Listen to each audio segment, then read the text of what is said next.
Otoritas Jasa Keuangan menanggapi laporan dugaan penipuan investasi kripto yang belakangan menyeret nama Timothy Ronald.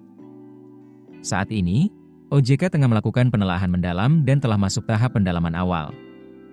Kepala Eksekutif Pengawas Perilaku Usaha Jasa Keuangan, Edukasi, dan Perlindungan Konsumen OJK, Frederika Widyasari Dewi, mengatakan laporan dugaan penipuan tersebut sudah diterima dan sedang ditangani sesuai mekanisme yang berlaku.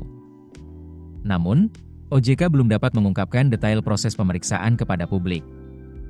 Kasus dugaan penipuan investasi kripto yang melibatkan nama Timothy Ronald menjadi perhatian publik dan memicu diskusi mengenai kepercayaan masyarakat terhadap publik figur di bidang edukasi keuangan digital. Perkara tersebut tidak hanya berkaitan dengan proses hukum yang tengah berjalan, tetapi juga membuka pembahasan lebih luas mengenai pentingnya pemahaman berinvestasi kripto secara tepat agar masyarakat terhindar dari potensi kerugian besar. Seiring mencuatnya kasus tersebut, OJK kembali menegaskan pentingnya pemahaman risiko dalam berinvestasi, khususnya pada aset kripto. Frederika menyampaikan, sejak awal OJK telah mengingatkan masyarakat agar tidak menyamakan kripto dengan produk investasi konvensional seperti tabungan atau asuransi.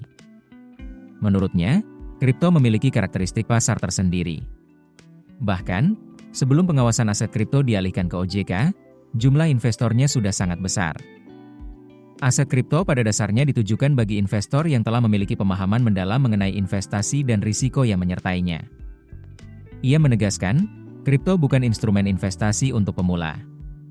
OJK secara konsisten mengingatkan masyarakat agar memahami risiko secara menyeluruh sebelum memutuskan masuk ke investasi berisiko tinggi seperti kripto. Meski demikian, Frederika mengakui fenomena fear of missing out atau FOMO masih kuat, terutama di kalangan generasi muda. Kondisi ini kerap mendorong investor ikut-ikutan berinvestasi tanpa pemahaman yang memadai, hanya karena melihat pihak lain memperoleh keuntungan. Di balik maraknya investasi kripto, Frederika juga menyoroti peran influencer yang kerap mempromosikan produk atau skema tertentu kepada publik. Untuk pasar modal, aturan terkait pernyataan atau promosi yang dapat memengaruhi harga telah diatur dalam Undang-Undang Nomor 8 Tahun 1995. Namun, di luar pasar modal, termasuk kripto, OJK saat ini masih menyiapkan ketentuan khusus. Penyusunan aturan tersebut, menurut Frederika, membutuhkan waktu karena harus melalui tahapan rulemaking yang panjang.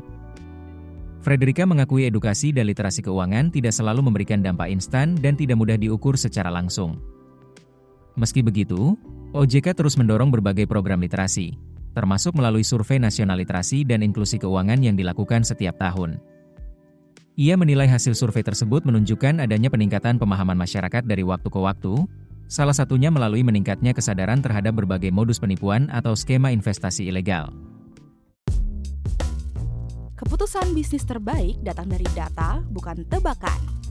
Mudah berlangganan Business Insight dengan subscribe with Google.